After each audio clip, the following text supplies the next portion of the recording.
Again, welcome. And as Kia said, my name is Judy Ann McKenzie.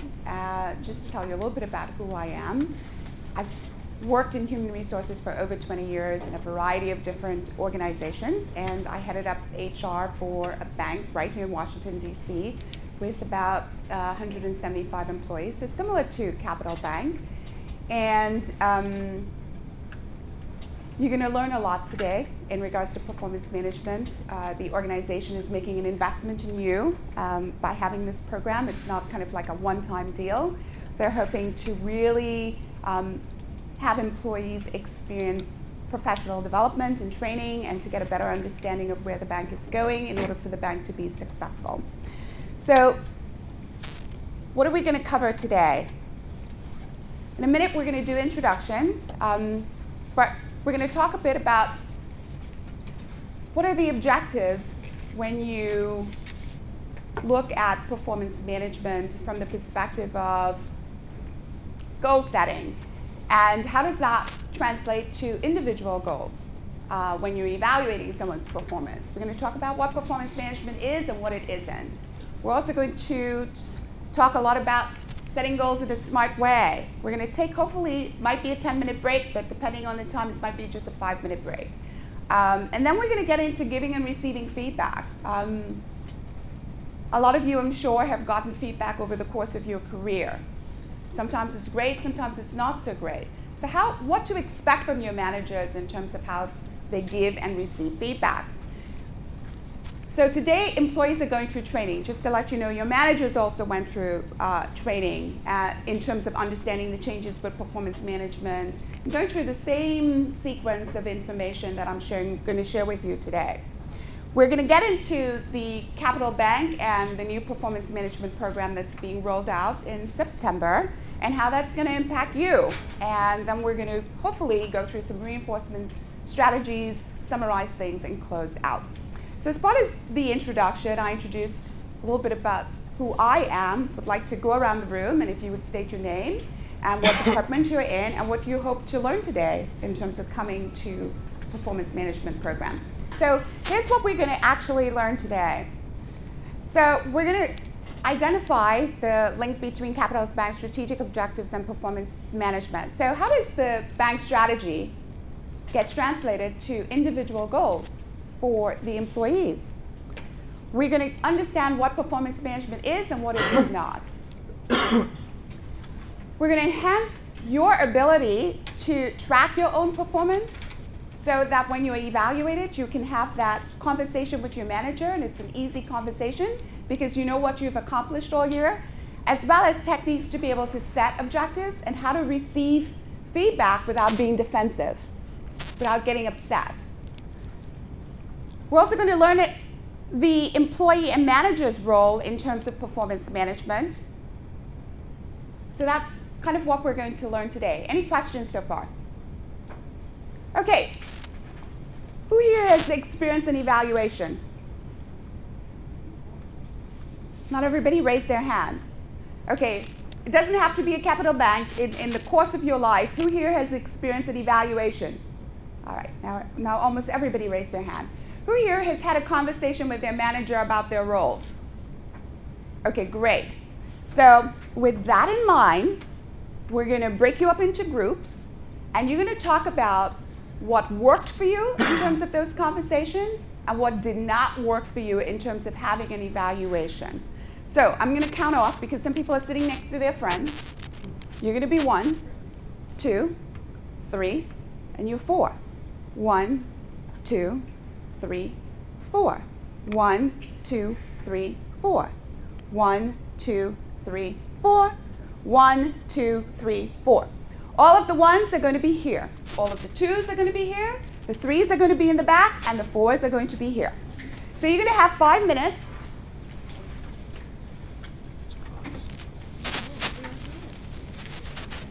To talk about what have you experienced with performance management. What has worked for you in terms of having your performance evaluated? Those conversations that you've had with your manager. So, based on that experience, in terms of going through a performance evaluation process, what has worked for you and what has not worked for you? And you're going to have 5 minutes to do it. Your time is up. So, you know, when you're dealing with someone in between, and that's what doesn't really work. So who would like to volunteer and go first and say what has worked or may not work for you? Okay, awesome. So, as a group, I think it was fairly unanimous that setting clear and concise expectations with your manager and your manager doing the same is a positive experience. I think we also found that when they are more conversational in their approach, that it becomes more of a positive experience. And I think we also agreed that if it's taken correctly, constructive criticism can be very beneficial because it does set more clear and concise expectations throughout the process. Some more negatives, and I think we all agreed again that this has happened on multiple occasions to each of us, but having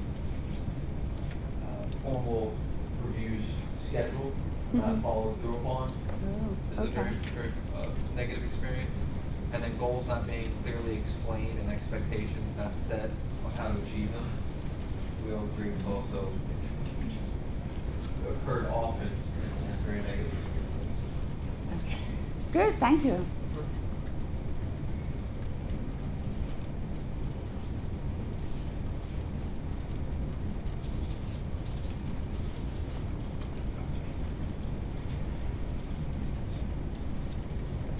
Who would like to go next? Well, we all have had different types of formal evaluations, so Good. it's quite the same for all of us. But we talked about what's really good is just having an open communication with your manager. That way, you don't always have to have a formal reviews to sit down and you know what we talked about. It's better knowing what you're not doing as well versus what you're doing better. So just an open communication like that, you know, day to day, just helps. Also, we talked about constructive criticism, just like they did. I believe that helped a lot. So I'm going to change the constructive criticism and call it feedback, which could be constructive or not constructive. I'm going to call it that. So that works for you. Did anything not work for you? Well, we're talking about formal reviews. Some of us here have papers stacked on our desks, yay high, and sometimes we don't really just have the time to take an hour out of our day to do those reviews, and that's why the open communication, just keeping that with your manager, has been helpful for us. Okay. So thanks for sharing, but hopefully we're going to change that. Back here, are you guys ready to go? Oh, yes, yes. Let's see here. Right, our group here came up with several positive and negatives of reviews. For instance, one very positive is getting periodic feedback, you know, and the opposite of that is, you know, just having one review a year, which, you know, doesn't really help the person develop as much. And also a positive was getting, when the person was offered support in getting to their goals, you know, they were asked to do this, and another thing, but you know, when they actually get some tools like outside classes or whatever, direction to how to get there, that was also very helpful. And also someone mentioned that, you know, when a review includes, you know, one of their real strengths and then gives them feedback about how to get even stronger in that area, they find that very useful. And then a negative there would be, you know, if they get negative feedback, but there's really no clear explanation about, you know, a certain area about why things are done a certain way, you know, they're just told that's the way it is and, you know, you just need to do it, you know, that doesn't help them, you know, understand why things are done a certain way. I mean, it's good to at least talk it out. Okay. And so, then, in an essence of time, I'm gonna ask you to stop there and let the other folks go. But feedback and a review process shouldn't be just once a year, and the person should never be surprised in terms of their evaluation. They should always know kind of where they stand and how they're doing. And we're going to talk a lot about that. Similar to what Otto said, we talked about making sure we had the tools and authority to be able to accomplish the resources we need to be able to accomplish goals. And sometimes we be flexible, and sometimes the goals may change or evolve along the way as the business changes or circumstances change. And was that good or bad? Did that work for you or didn't work for you? Way. It can go either way. Okay, appreciate that. Thank you. So now that you've had those conversations, you can go back to your seats if you would like. What do you think performance management is?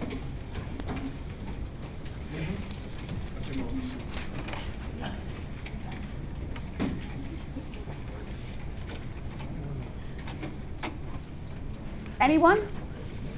I'm sorry, what was the question? So now that you've had those conversations, what do you think performance management is about?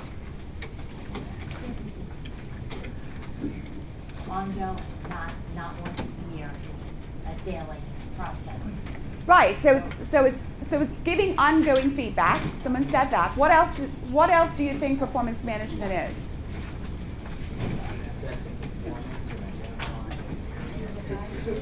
Yes, absolutely. Monitoring performance and identifying areas of improvement. So let's just take a look at what performance management is.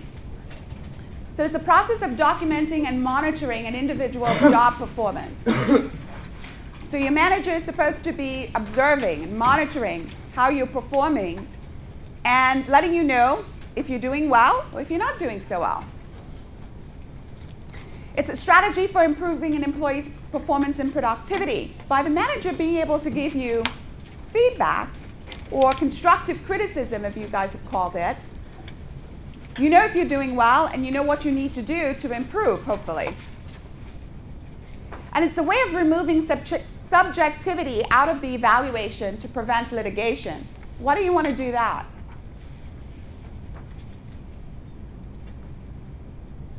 Keeps it consistent across the board.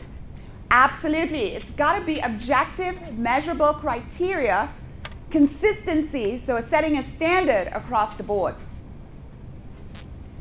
And it's a system that drives business results and hopefully would make Capital Bank more successful in the future. And this has been taken from SHRM, from the American National Institute, in terms of monitoring and evaluating performance. So why focus on performance?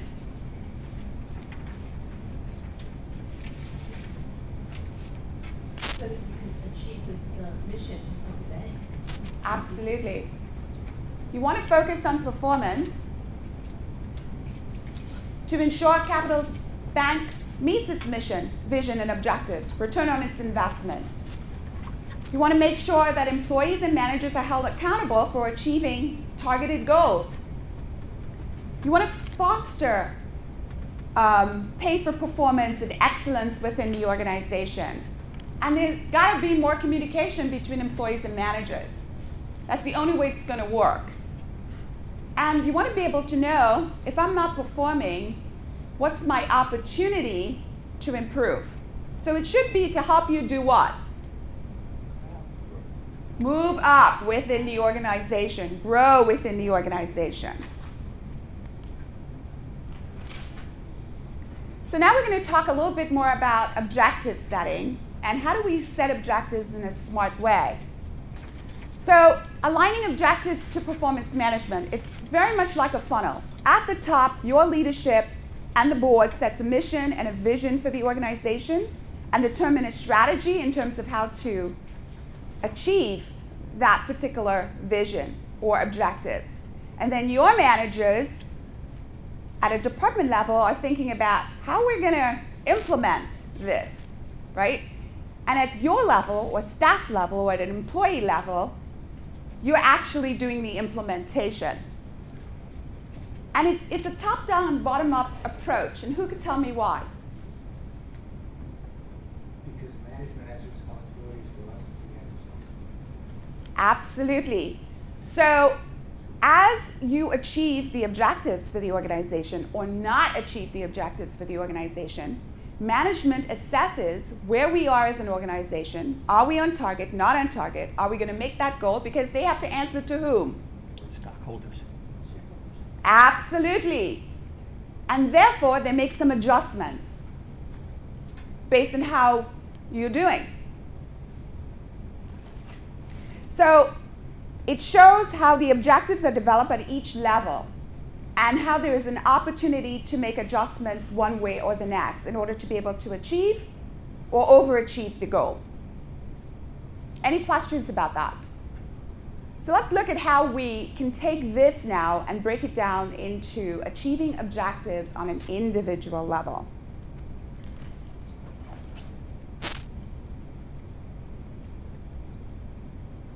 So how does what I do directly affect the bank's objectives?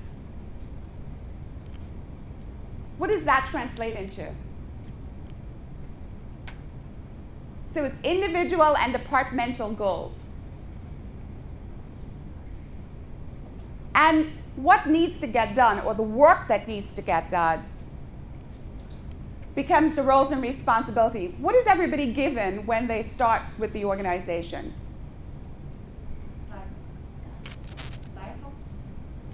Title. I'm not hearing you. A title. Besides a title, what are you given so you know what this is? Job outline.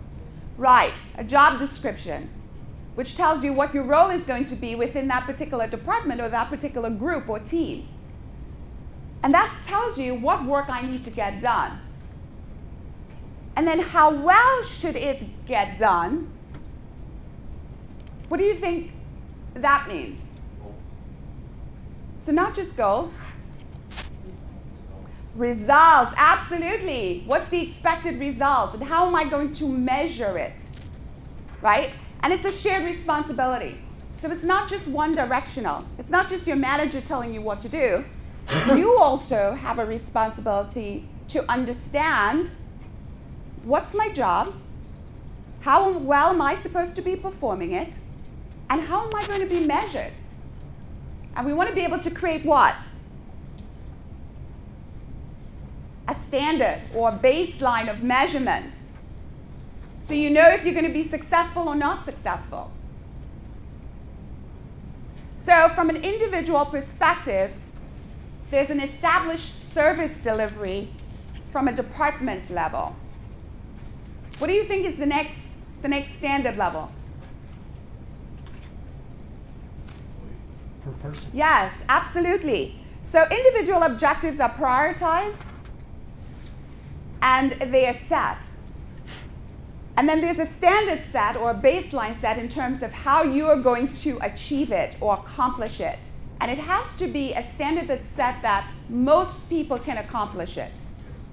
Everybody with the same skills and in the same role should be able to accomplish this particular standard. And it serves as a roadmap for employees for you to be successful. How well your manager conveys those expectations will determine how successful you're going to be. And then we're going to determine the level of importance and how that standard is going to shift depending on whether we are on target or not on target as an organization. Does that make sense? Okay. So now we're going to talk about setting goals the SMART way. What do we think the acronym SMART stands for? Without looking at your books.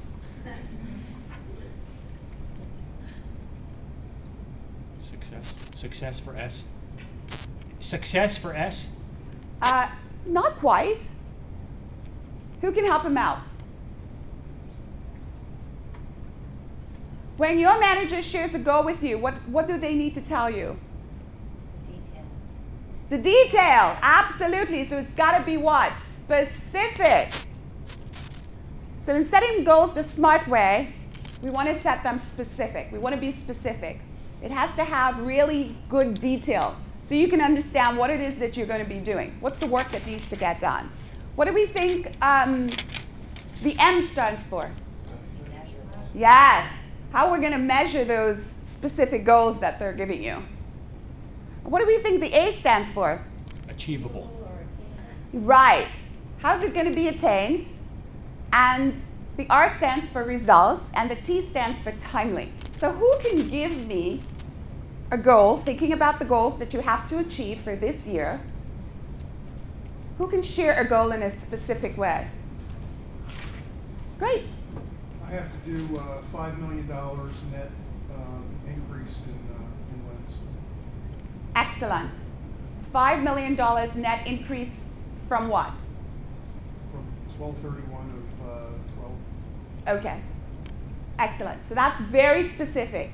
There's a specific number he's got to get, and he's got to get it done by the end of this year, correct? Okay. So specific objectives, it's all about the detail, right? It's avoiding ambiguous terms. So when someone says to you, I need that in a bit, that doesn't mean anything. ASAP, as soon as possible. Those things are not descriptive enough or not specific enough for employees to understand what it is that they really need to do. You want to use terms like increase customer satisfaction scores by 5%, make 20 credit card business development calls or loan calls, and stay within a 5% plus or minus of an established budget. Those are specific criteria in order to be able to get the work done. Who can give me an example of how you're going to measure it? How objectives measurable?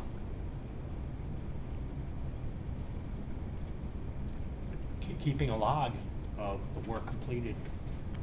Keeping a log of the work completed, or the calls made, or keeping a spreadsheet.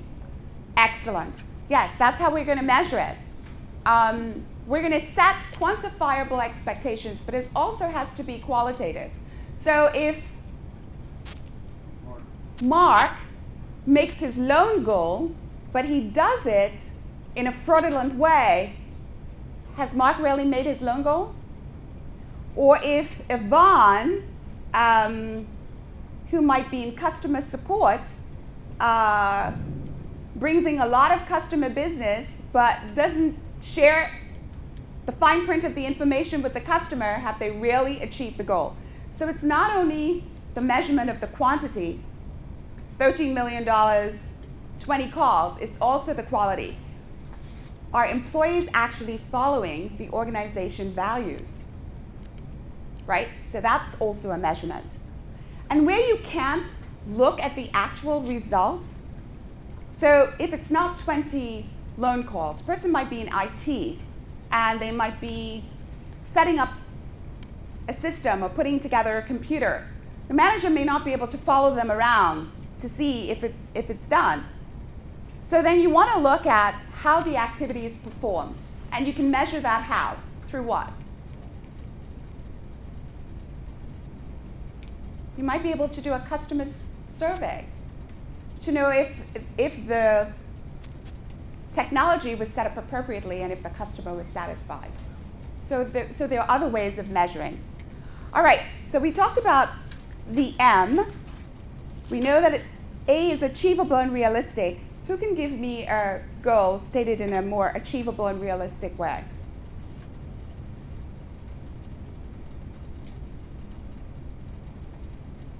Don't all speak at once.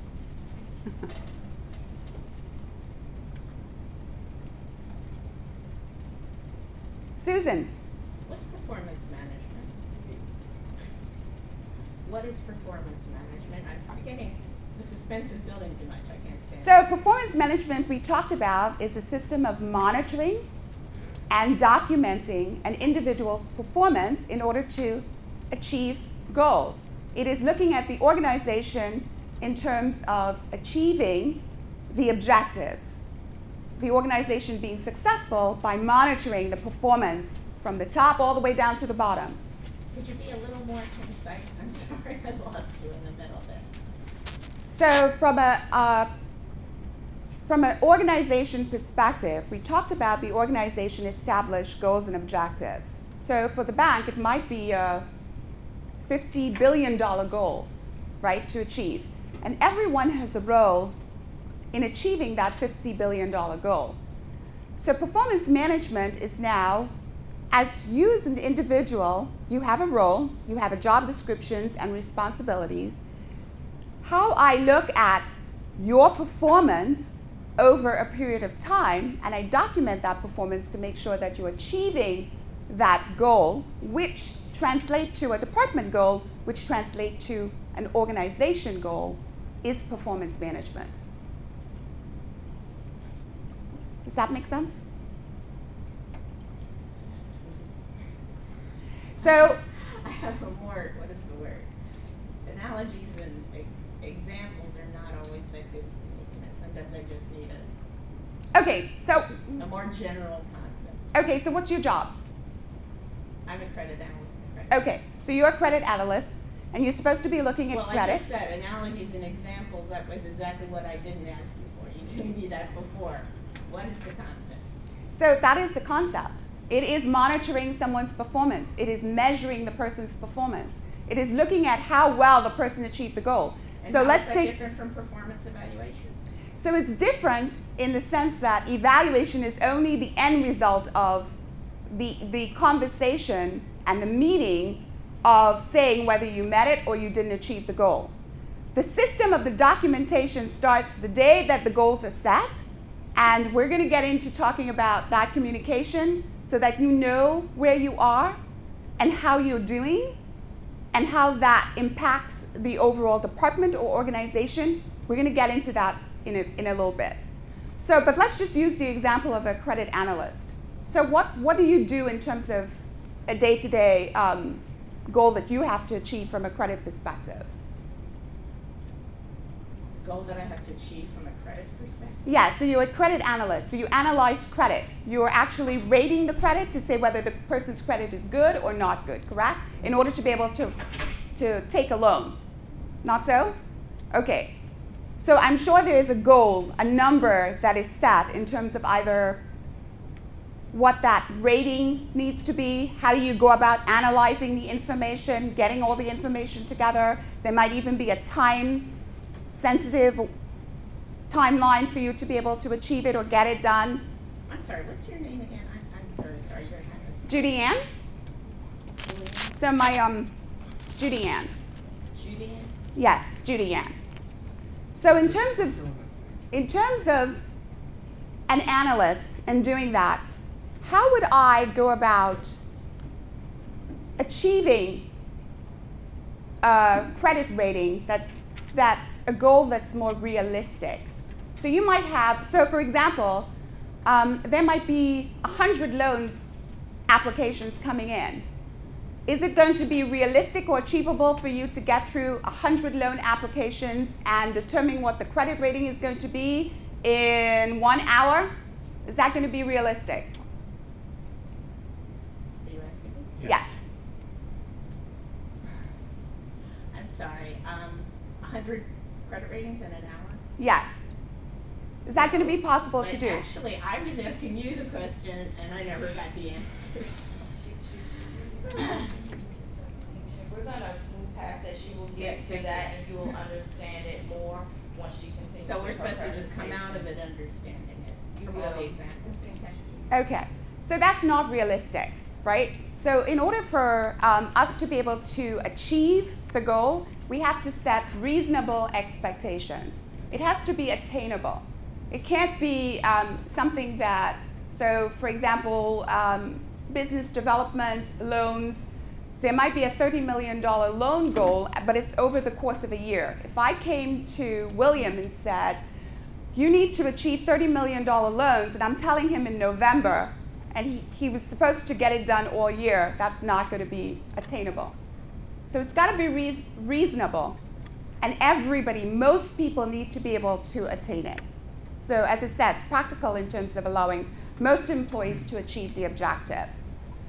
So what's results-oriented? Who can state a goal in a more results-oriented way? How do I know if Mark has achieved his goal? What is the result? $5 million. Right. The amount of dollars that he has to get in terms of loans by the end of the year. So that is results oriented. It's using action verbs. So he's got to process, X million dollar of loans. He's got to create a spreadsheet that's a report that says the quality of the loans. He's got to process loans start to finish within 30 days. Close loans start to finish within 30 days. So it has to be an action verb. You want to focus on the end result of the task. But we also want to make sure that the results match our value system. So I have example, process 50 customer service calls per day, or analyze and calculates financial data, including ROI and profitability for a product campaign as the result. So what's the timely piece? There's a time frame, right? So for Mark, it's the whole year. For some of us, it might be in a month, it might be a day, it might be quarterly, it might be weekly. There's a time frame to be able to achieve the goal. So now that we've gone through how do you set objectives in a smart way, you can stay where you are, but these four, those four, that group over there, this group here, and this group here, I'd like you to be able to take one goal in terms of your job and write it in a specific way, but you've got to be able to measure it. You've got to be able to tell us how you're going to measure the goal. And you can take any one of the jobs within your little group of 4. And you're going to have 5 minutes to do that. Okay, is everybody ready? Yes.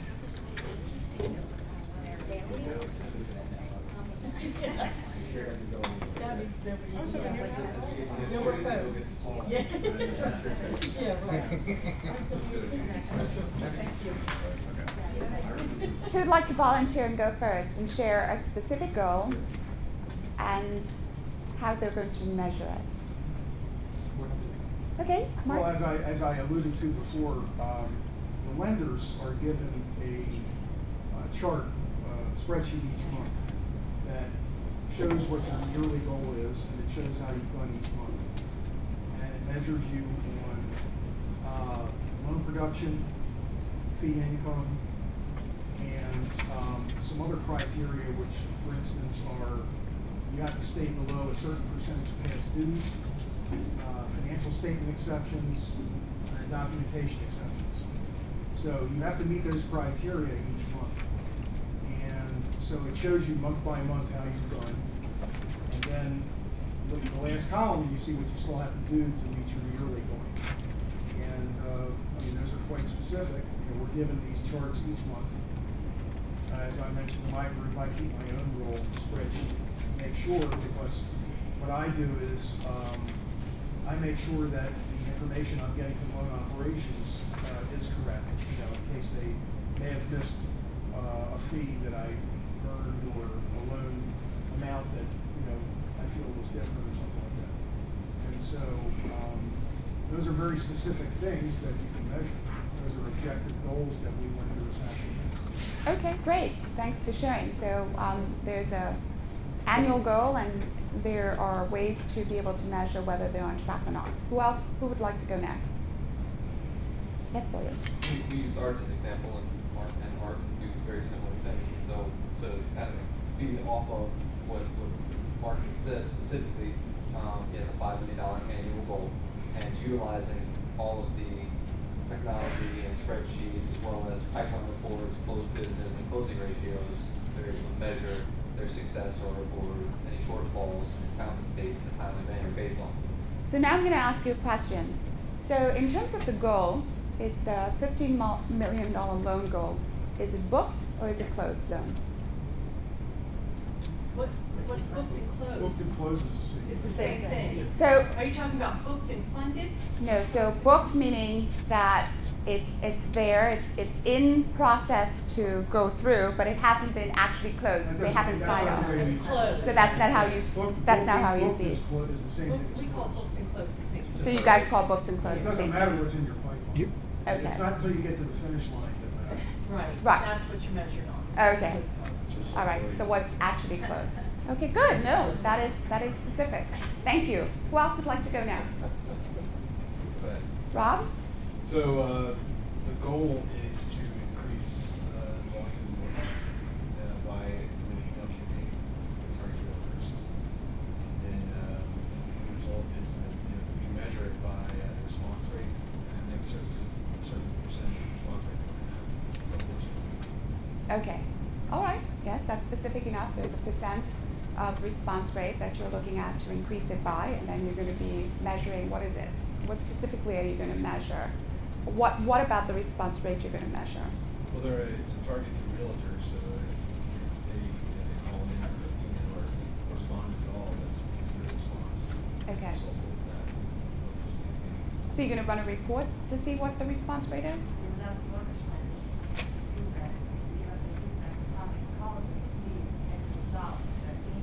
Okay. All right. Group over here. Well, we said that the specific goal would be to review incoming loan packets within 24 hours. We really didn't discuss, though, measuring that. We got, because there's no way to really track. Pipeline management. Yeah. Pipeline management is to see the flow of capital in those futures, meeting the expectations. Okay, so repeat your goal again, your specific goal our again. goal is to review incoming loan packets within 24 hours. Okay, so all incoming loan packets within 24 hours. So the time frame is 24 hours. We didn't say how many loan packets we're going to review within 24 hours. We never know. That's part of that's one of the big things we It's talked about. All of our things So there fluctuate. could be a percent that could be set. So it's got to be 2% or 3% in terms of being able to get through within 24 hours. Yeah, but is that gonna be realistic if they're heterogeneous loan packages? Are they all the same packages, or are they all some more complicated? Yeah. Some are more. So again, it's not specific enough. There's got to be The thing is, it's really not calculable. It's not, because there are some weeks where I'll get two loan packages, and there are some weeks where I'll have 20. And then there are some that are more difficult, more complicated, that have more, and then there are others that are pretty simple and I can shoot out in half an hour. So it's not calculable, because it not only does it fluctuate, it varies in size and intensity and difficulty and how much time I have to invest in actual preparation of documents. Okay, so let's take the most difficult loan. How quickly would we say that we would be able to go through the most difficult or complicated loan as a goal? It depends. It It depends. sounds very Because it depends, because I have to, okay, so a loan will come in, I have to get title work, I have to review title work, make certain it's okay, if any changes have to be done, I have to send that to the title company, then I also have to prepare the documents, I have to do searches, make sure that all my information is correct. And then there are also things, there might be terms where, that have been negotiated between the lenders and the borrowers, where I have to, create legalese, create language and input and make sure the document flows. It depends. Okay, Judy, so I'm sorry to interrupt. Can we define review though first? Because review does not mean complete. Right. What I heard was 24 hours to review, which means to see if you have everything you need, get back to them, are you missing something, or am I missing something in the definition of review? right, so that's why I'm asking these questions. So it's not specific enough. Yeah, that was like a general goal, because you said one general for the group. That was just a general, and I was just giving you an example of how it can fluctuate from job to job. Right, so let's try to change, so then let's make it a little bit more specific. So it could be review and make sure all pieces are in place within the time frame. So what I'm saying is that it's not, if you can't measure it, then it's not specific enough. And whatever the goal is, so I'm not sure how someone knows that you've achieved it, because as you said, it fluctuates when it comes in. There are some that you can get through quickly and some that takes you a long time. And as Susan said, is it realistic to be able to do a certain percentage amount within a period of time? So how might we state that in a way that it could be more specific and more measurable? And we're not going to do that now, but it's something to think about so that when your manager comes to you and say, have you achieved this goal, you can say yes. So to Otto's point, it could be going through and just reviewing it by a certain period of time to make sure that you have all the pieces or pieces are not missing, and then another period of time in order to be able to get those pieces, something like that. But that's what I mean by it's got to be specific enough that you've got to be able to measure the goal or have reports or spreadsheet or something to know that it's going to be measurable and that there's a standard set across the board that everyone in that particular role should be able to accomplish or achieve, or else it's not realistic or attainable for you. Judy, in our group, we kind of discussed how if you are in a support role, it is much harder to create specific goals because, you know, I mean, some of my goals are like, okay, how do I know I achieved them? If they didn't get screwed up, then I achieved them. But like that's enough, you know. It's almost like management by exception. Right. You know, unless something goes wrong, you know. Right, and like in a support role, like where Shauna is in too, it's a little bit more difficult to have it specifically measurable. It's like, okay, my measure is that nothing got screwed up, so I met my goal. I mean, some of that is really, really hard to define, and it's much easier when you have a $5 million loan goal than when you have, you know, what you're talking about. So give me one example of a goal that you have to achieve, that you're told, you know, I'd like to see you do X this year. One of my goals is, I mean, and all of them, there's only one that I can't consider measurable. But, you know, one of my goals is to handle all the logistics of all the board meetings and any management meetings that are set up, just to make sure the meeting runs smoothly. So here's the thing. That's the only, I mean, how do I know that my goal isn't met? The meeting doesn't run smoothly. It gets screwed up. That's how, like, you know, we figure it out. So it's sort of, you know. So from a logistics perspective, if everything is there, if the information is to you on time, if the board members have all of the documents that they need, if food and catering shows up and you know, it's there in time, then basically I would think that's a measure to be able to measure that you've actually met the goal. Yeah, but it's a different kind of measure, you know what I mean? So as we talked about in terms of measuring, there's a qualitative measure and a quantitative measure.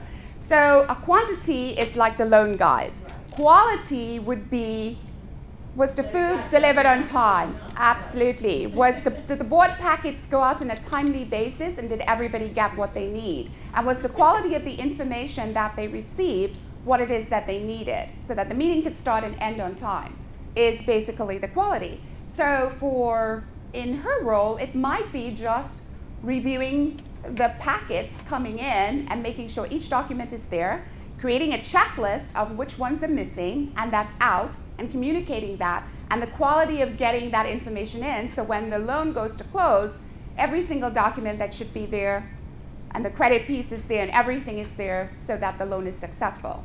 So you can't only look at a quantity measure, you also have to look at a qualitative measure. Okay, on that note, we're gonna take five minutes break, and when we come back, we're gonna get into how do we do the monitoring piece, the giving and the receiving of feedback. So it's not just a one-time thing in terms of an evaluation.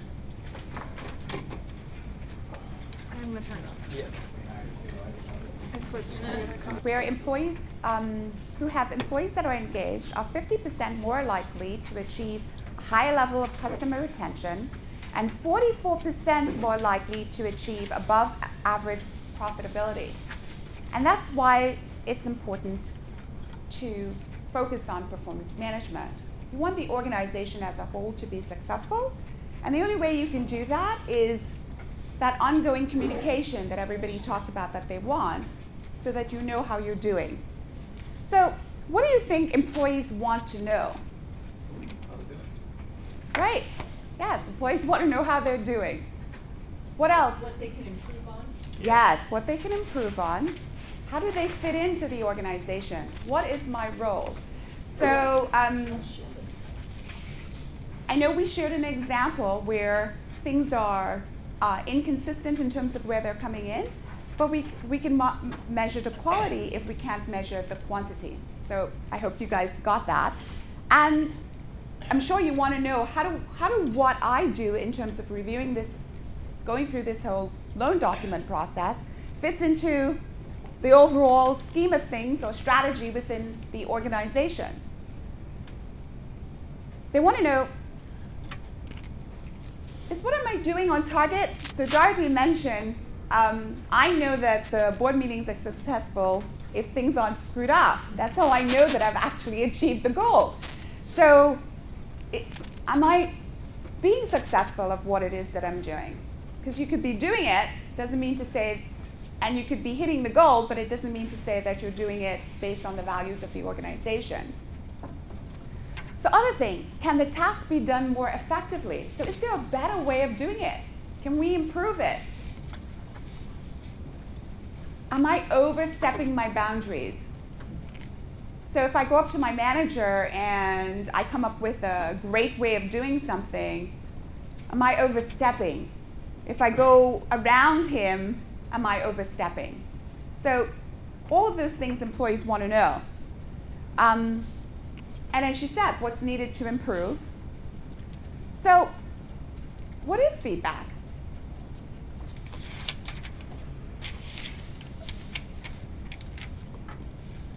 Having that information related to you, on a consistent basis. Yes. Having all of that information relate to you on an ongoing basis. And when you get the feedback, we don't want to be defensive about it. We want to be able to now have a dialogue with our manager so that we know what it is that we really need to do. So it's not one directional. It's not just a manager coming in and saying, okay, Yvonne, you didn't meet that goal this week, and I need for you to do better next week. Yvonne needs to be able to say, okay, so where did I go wrong? Can you tell me specifically what it is I need to do to make it better? Or to do it better, right? So feedback is providing information to an individual. It's based on the individual's impact through their actions, behaviors, and their attitudes. It leads to new actions to affirm or develop performance. It's a powerful tool to influence and motivate employees. So it can be self-generated through questions. So again, the example I gave, Yvonne is going to be asking questions of her manager in terms of how can I do it better. It's not just telling me I need to make more calls, or it needs to be more specific than that in terms of where I am today, what's the gap, and what do I need to do in order to be able to close that gap so I could feel like I've achieved the goal. And it's, as I said, it's a dialogue. It's not just your manager's having a conversation with you. It's not a one-time event. It's ongoing, so you know how you're doing. It's looking at patterns of behavior. So for example, if I'm going to stop picking on Dorothy, I'm going to use Art. If Art came into work, he's supposed to get there by 9 o'clock, and one day Art shows up at, let's say, 11 o'clock. Should I be alarmed by that? Why? Why should I not be alarmed by Art showing up at 11 when he's supposed to be at work at 9? Thank you. It's a one-time thing. Art could have had an accident. His babysitter could have showed up late, right? There could have been the major calamity coming out of his driveway. Could have ran into a tree, right? Art could have ended up in the hospital. So we want to be able to. So we want to make sure that there are patterns of behavior before we give someone feedback. Also, we need to recognize that feedback isn't easy to give. A manager may find it difficult to give feedback. There are two types of managers: people who avoid giving feedback, and those who might be in your face with the feedback. And then there's something in the middle, right? So The person who is in your face, Art, you were late, you need to get in here. What type of feedback is that? Right, it's negative feedback. But if I ask, okay, Art, what happened today? Did something go wrong? Positive, more positive, or more neutral feedback, right? Because I haven't said one way or the next. So in terms of giving and receiving feedback, it's a shared responsibility to help employees understand or aware of what's happening and what they're doing and how they can either do it better or even to affirm that you're doing a great job. Keep on doing what you're doing, Rob. We love the way that you take care of IT. We offer feedback because we really care. So our intent have to be positive in terms of giving feedback. We all have blind spots. And this is a psychological term. And it's here. And what it is that this is the self. I'm going to use a Y for a you. This is the you that you know about yourself. This is the you that you know and others know about you. Then there's the unknown you. And then there's the you that others know about you, but you don't know about yourself. And it's called the blind spot. And we all have them. So I'll give you an example of a blind spot that someone shared with me. They went in to purchase a house, and as they walked into the house, they said to the realtor, "So are you trying to offload this on me?" And the woman looked at him like, "Where did that come from?" And needless to say, that meeting or that interaction didn't go well. And when he left, his wife gave him tons of feedback. Like, how could you have said that? How could you have done that? He wasn't even aware of what he said offended the realtor that was showing the house. A lot of times we have behaviors that may be offensive or may offend our colleagues that we're not aware of. Hence the reason why we need feedback, so that we know whether we're, as I said, doing it well or not doing it so well. So we all want to be able to improve. We want to do a great job, and the only way to know if we're on target, not on target, is by feedback. And we want to respect the perception of others. So as I said, feedback is not easy to give, whether it's peer-to-peer or a manager giving feedback to an employee. So we want to be able to not cower or be defensive, but we want to be able to see it as constructive, and we want to be able to reflect on the feedback that we've received. Any questions there? And we want to be able to retain top performers. So, as I said, there are 3 types of feedback. So neutral, we gave an example of neutral feedback. There's positive feedback. Rob, doing a great job, continue doing what you're doing. And then there's negative feedback. So neutral, do you know that you frequently interrupt people when you speak at staff meetings? Someone may not even be aware that they don't let others speak, and they're always interrupting. Positive, hey, I see that you got all of your reports in on time. Keep up the good work. Or, Dorothy, that board meeting was such a success, and that food was excellent. The caterers were on time, everything went out okay. Keep up the good work.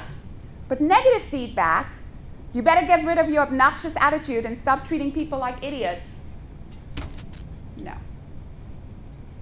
So we don't want negative feedback. So we need to be careful how we give feedback and how we position the feedback so that it's receptive.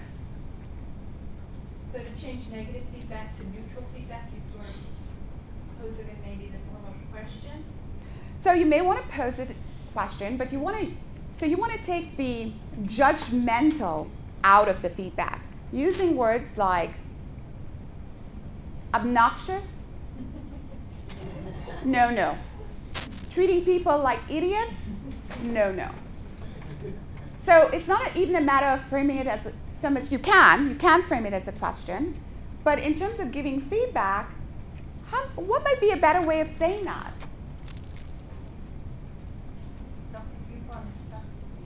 Yeah. So you might say, you know, when you spoke with Debbie. Chris yesterday, I noticed that you weren't very polite to him. Is there something happening there? That's very different than saying you're obnoxious and you're treating people like idiots.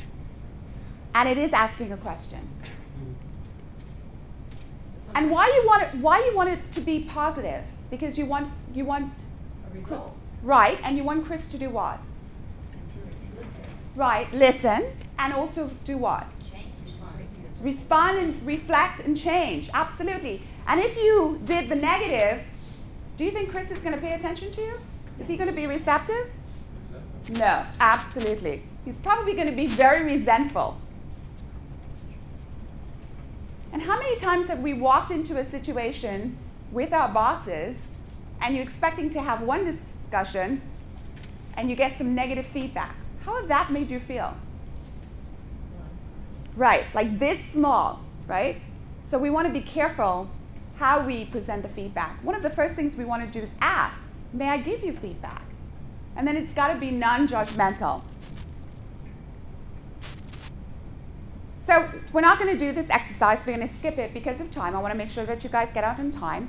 But here's a model in terms of feedback. It's got to be simple, direct, and effective. So we want to be able to capture what the situation is. So in that example, the person was telling Chris, or I was asking the individual, when they spoke to Chris, that I noticed that you're not being polite to him, right? So that's the situation. You have to observe it. It can't be subjective. It can't be how you perceive the person to be. It's got to be something factual. It's got to be concrete information. When you saw the behavior happen. So when you were by the water cooler, I saw the behavior happen. Very specific. You want to describe the behavior. I saw you were not being polite. It's describing the behavior. And you want to deliver the impact. So Chris was offended by it. That's a consequence of you providing Chris that information.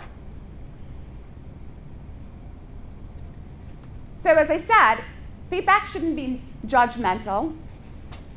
And if you look at these two, one is very judgmental, and the other one is very neutral. So I think you are selfish in that you don't listen to anyone else versus I notice that you don't look at people when they're talking to you. Someone is going to be more open and receptive to that versus the first one. Any questions there? So in terms of giving feedback, we talked about this earlier. There's got to be a pattern.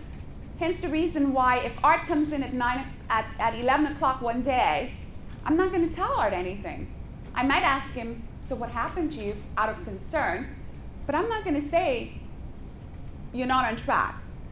So it's got to be recognized patterns of behavior. You've got to see it happening over time. So if he came in 5 days in a row at 11, then I may want to have a conversation with Art about his promptness or punctuality, right?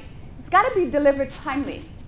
You can't wait until the end of the year, a one-time annual deal to give feedback. That's why that's a performance evaluation, and that's not performance management. It's the monitoring. It's the ongoing communication. It's the dialogue between myself and Cursaria about how she's doing or not doing, is how she knows if she's on target or not on target to achieve her goals. It's got to be specific. Sam, I needed the coin count for the teller station by 9 a.m. And there are some other examples that are just not great examples of feedback. Yes, Otto? Yeah, question, Judy Ann. How often are you recommending our managers at Capital Bank offer feedback to us? So I'm not going to give you a specific timetable. I'm going to say it needs to be ongoing. So there should be goal setting at the beginning of the year. And on a weekly, monthly basis, there should be feedback.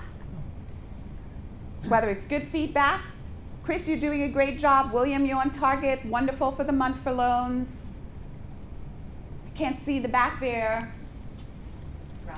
Raphael, I want you to work a little bit harder. There were a couple more errors than needed on a particular report. Patricia, you know, you're right on target. Keep up the good work. I mean, that's ongoing. So I can't say it all depends on the situation. So as we talked about, it all depends on the behavior you're seeing, and it all depends on the impact. So if Debbie is impacting Yvonne, I might talk to Debbie today because Yvonne was so upset about what it is Debbie did or said, right? Versus Art, unless he comes in late 5 times, I'm not going to say anything to Art.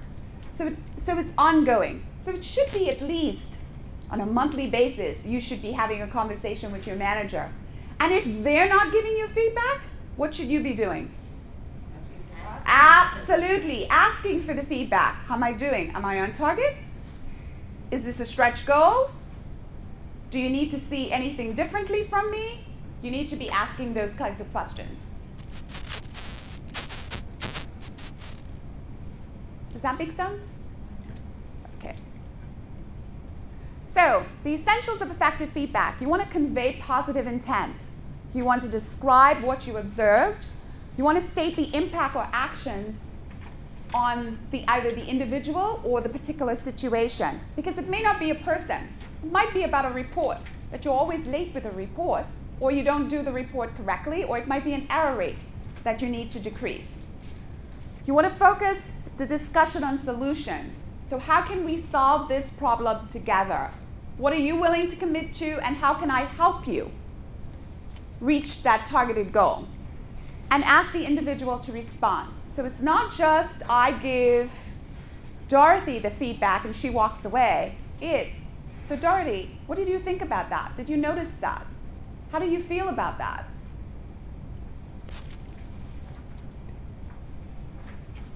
So we have a case that I am going to give out, and I'm going to ask you to get back into your groups, the 1s, 2s, 3s, and 4s, and you're going to spend about 10 minutes reading the case and trying to respond to how, if you were the person in that situation, would like to receive feedback from your manager. So if you move, I will be able to share the case with you. I'll come around and pass out the case to you. You ready? Sure. Yeah. Okay, great. Who'd like to go first? Awesome, thank you. I think the first thing that we can do is to have a conversation with her, because her behavior seems to be out of character. And I think we would want to decide whether it was a personal matter or a conflict with an employee, or whether she just didn't understand what she was doing, and to try and narrow down what the issue is. Kind of leave that open-ended, so by her response, then we can, come up with a solution. So Yvonne, before you go further, how would you actually have that conversation with her? What would you say? How would you approach it? I think I would, say, Joan, how is everything going? Good. How is your workload? You don't seem to be as happy as you normally are. Is there something that I can do to help? What can we do to make you more comfortable in this position? Okay, that's one approach. Yes. Okay, so continue. I guess basically to see if she had the tools that she needed to do the position, and I guess to see if it's too much of a workload for her and if she is still happy covering. Okay, so that's one approach. All right, thank you. Good. Who wants to go next? Yes. No, that's good. Okay, we came up with, you haven't been your cheerful self lately. Is the new role what you expected? Are you having any difficulty with the secured credit card system? How can we help? Good. Really good. Thank you. Who wants to go next?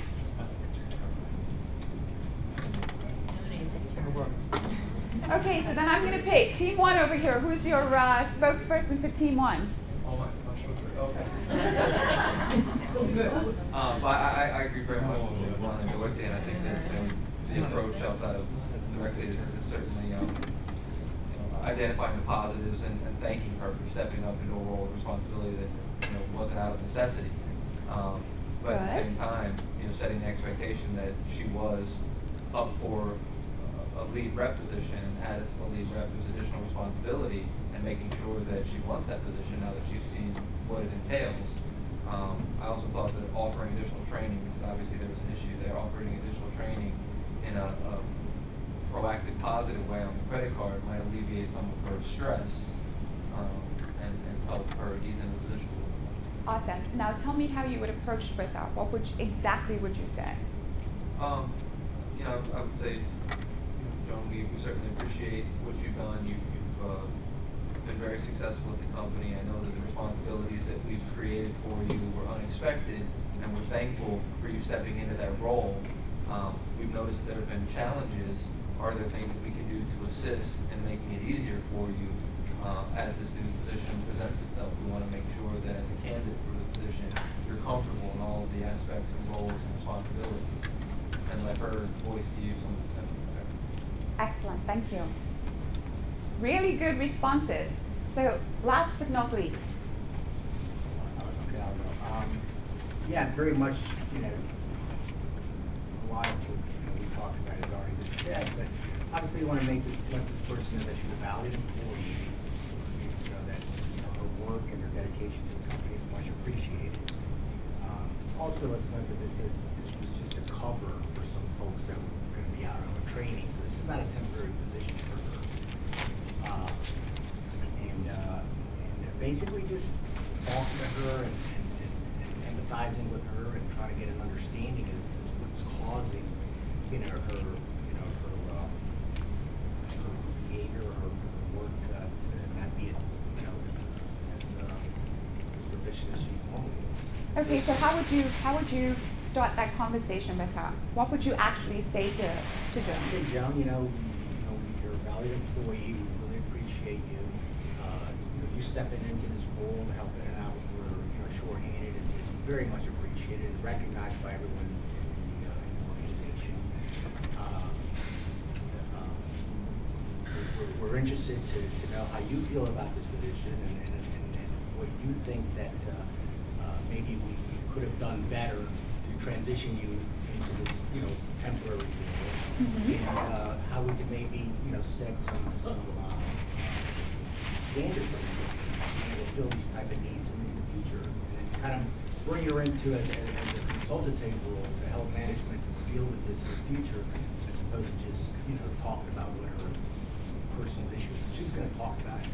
Right. It'll all come out. Right. Hopefully, you're hoping it will all come out. It's not going to.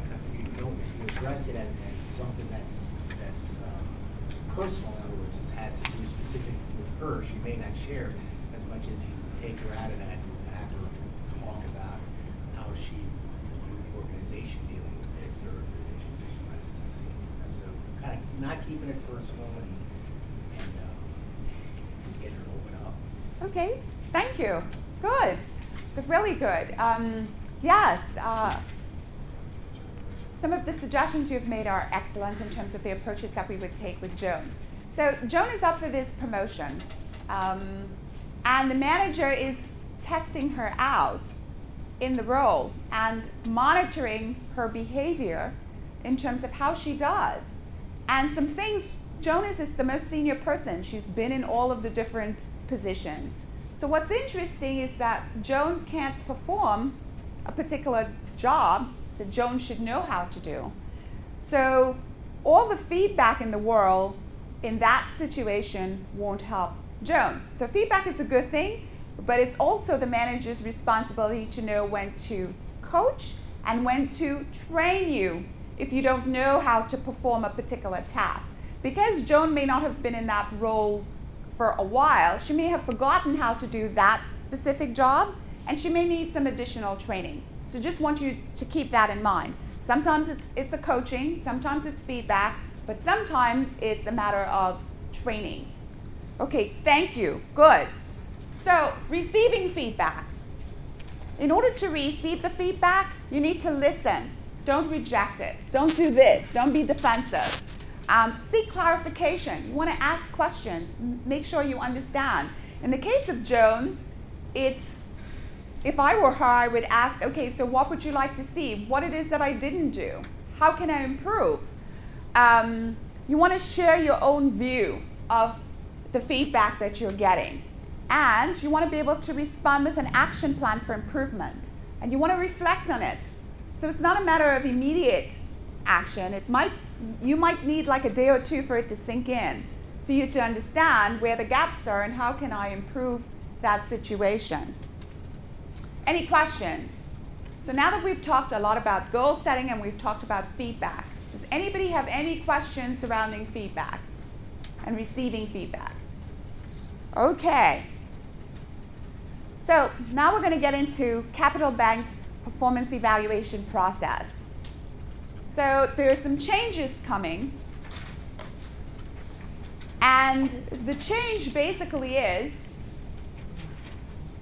that people were evaluated on an anniversary basis, and now the organization has decided to move to an annual process. So if you were hired at the bank after September 30th, you're going to be rolled into the annual performance review process. And everyone at the end of the year will go through an annual performance review. For those who were hired between October 1st and December 31st, that would not receive the anniversary review, if you perform above meeting the expectations for your job, you will receive a reward, and it's going to be retroactive back to your anniversary date. So September 30th is the cutoff date for doing anniversary type reviews. The organization is moving to an annual review process. And in December, everybody will go through an annual review. Even if you had an anniversary review before, everyone is going to go through an annual review process. And that's basically what that says. Any questions about that? Okay. So I know that Eric has done a roadshow in terms of the bank's performance management cycle. So it's going to start with performance planning. There's going to be hopefully ongoing feedback. The employee is going to have some input. There's going to be a performance review where your manager is going to write it. There's going to be a review meeting, and hopefully there's going to be a reward in December. And that's going to be the new cycle for performance management. So what are the intentions of this new review process? To set some expected standards of performance so that there could be some true measure in terms of whether you're exceeding, you're meeting, partially exceeding, not meeting the objectives, to give you feedback, to provide an objective way of measuring performance versus subjective. So it's not whether you like the person, whether they speak to you every morning, whether you like the color of the dress they wear, if they're friendly or warm. It's about the work. It's all about the work. And to reward employees who are really knocking it out of the park and moving the bank forward.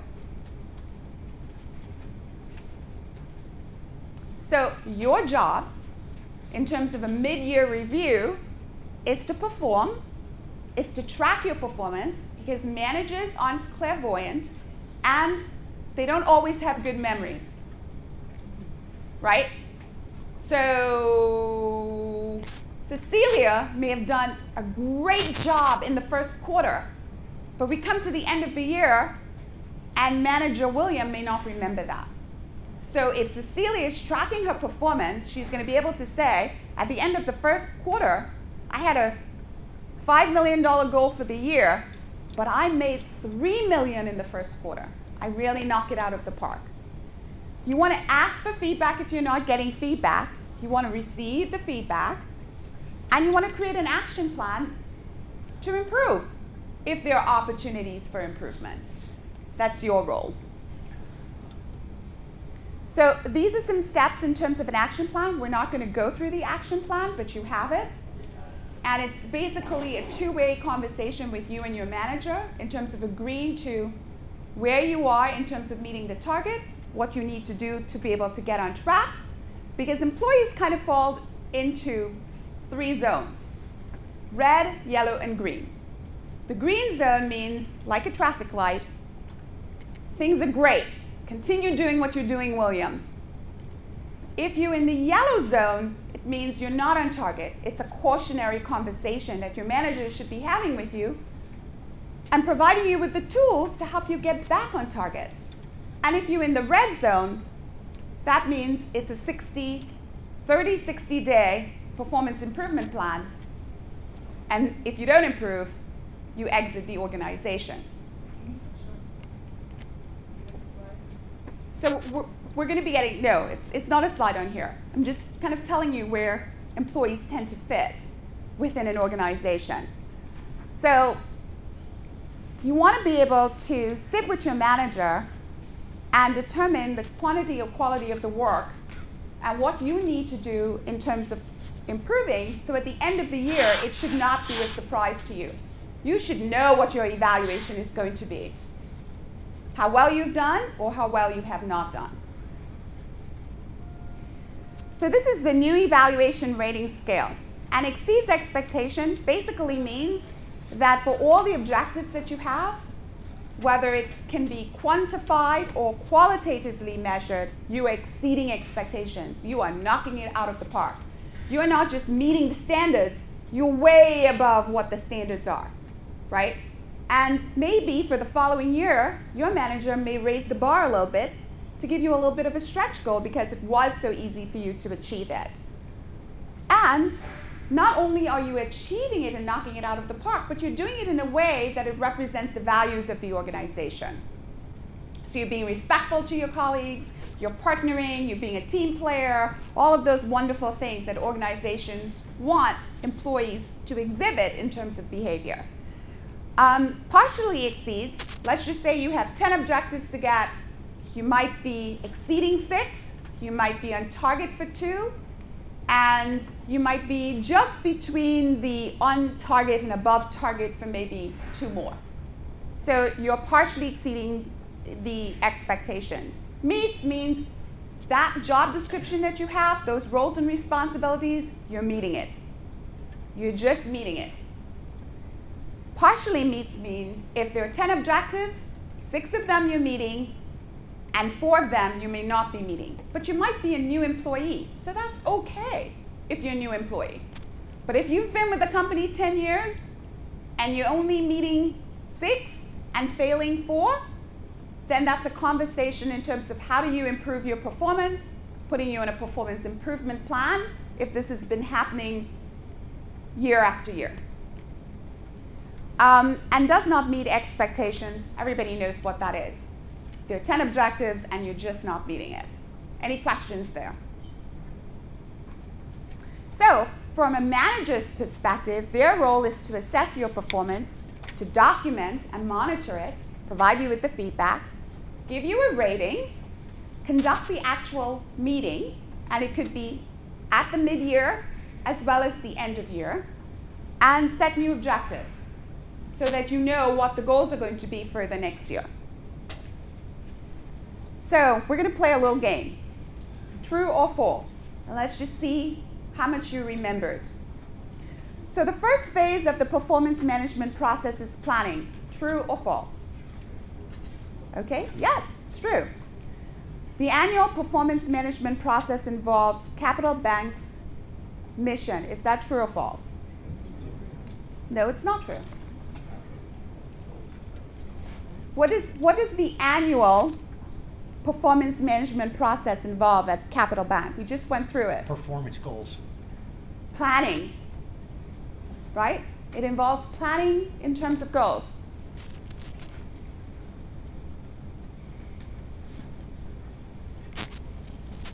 This is your new cycle.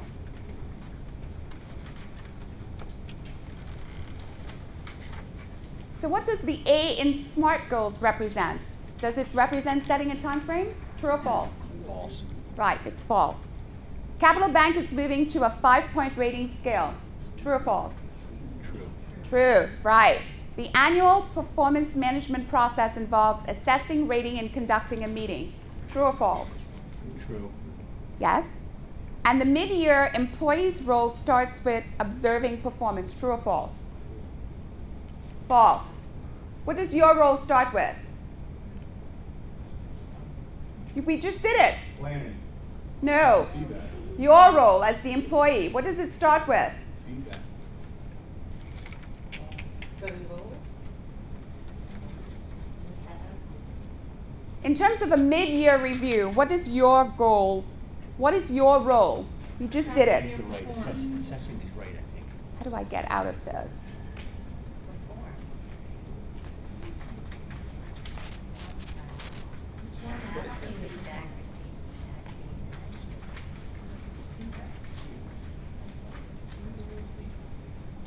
Perform.